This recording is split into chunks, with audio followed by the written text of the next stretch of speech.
Hello കൂട്ടുകാരെ, നമുക്കിന്നൊരു മോരുകറി വെക്കാം. മോരുകറി എന്ന് പറയുമ്പോൾ നമ്മുടെ ചേമ്പന്താളുണ്ടല്ലോ, ഈ ചേമ്പന്താൾ നമ്മൾ വെള്ളരിക്ക, തടിയനെ, മത്തങ്ങ എന്തെല്ലാം സാധനങ്ങളായിട്ട് നമ്മൾ മോരുകറി വെക്കുന്നത്. അപ്പോൾ അതുപോലെ ഒരു മോരുകറി, നല്ലൊരു മോരുകറി വെക്കാൻ പറ്റും. ഞാൻ ചേമ്പന്താൾ തന്നെ ഒരു 3 പച്ചമുളക് ഉണ്ട് ഇതിനകത്തിട്ടിടുവാണ്. വെള്ളം ഒഴിക്കുകയാണ്, വേവണമല്ലോ. ആവശ്യമായ ഉപ്പ്, ലേശം മഞ്ഞൾപ്പൊടി ഇടും, ഒച്ച മതി.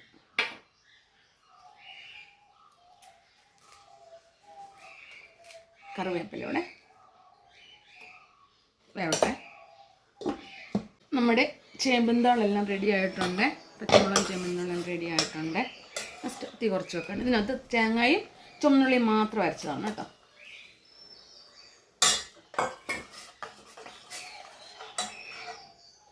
ലേശം ഉലുവപ്പൊടി,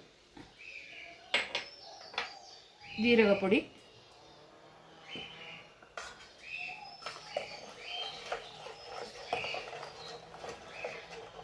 നമുക്കിനി കടുക് വറുക്കാം.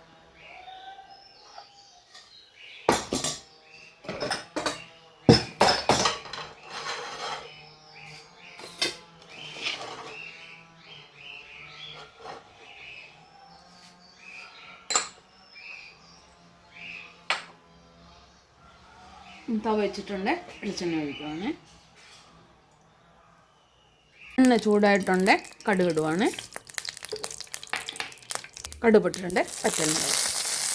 പിന്നെ ഇത് ഇഞ്ചിയുണ്ട്, പച്ചമുളകുണ്ട്, വെളുത്തുള്ളിയുണ്ട്, ചുമന്നുള്ളിയുണ്ട്, കറിവേപ്പിലയുണ്ട്. ഞങ്ങൾ പുളിശ്ശേരിക്ക് ഇത്രയും ഇട്ടാണ് ഞങ്ങൾ കടുക് വറുക്കുന്നത്. നമ്മുടെ അരപ്പും എല്ലാം ഒന്ന് തണുത്തിട്ടുണ്ട്. ഞാൻ തൈര് ഇങ്ങോട്ട് ഒഴിക്കുവാണ്.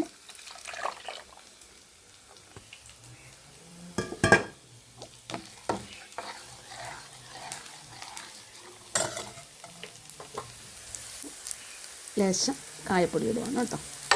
അതുപോലെ തന്നെ ഒരു തുള്ളി മഞ്ഞൾപ്പൊടി.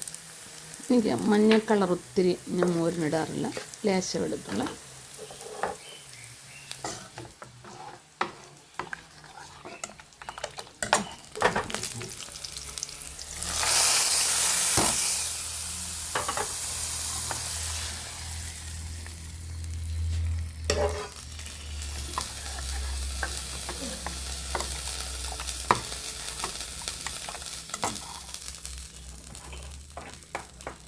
ചുപ്പൂടെ കുറവായിരുന്നു ഇട്ടത്. ചുപ്പൂടെ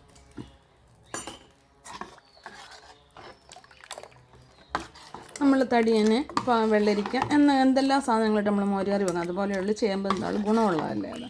അപ്പം നിങ്ങൾക്ക് ഈ പുളിശ്ശേരി ഇഷ്ടപ്പെട്ടാൽ ലൈക്ക് ചെയ്യാനും ഫോളോ ചെയ്യാനും ഷെയർ ചെയ്യാനും മറക്കരുതേ.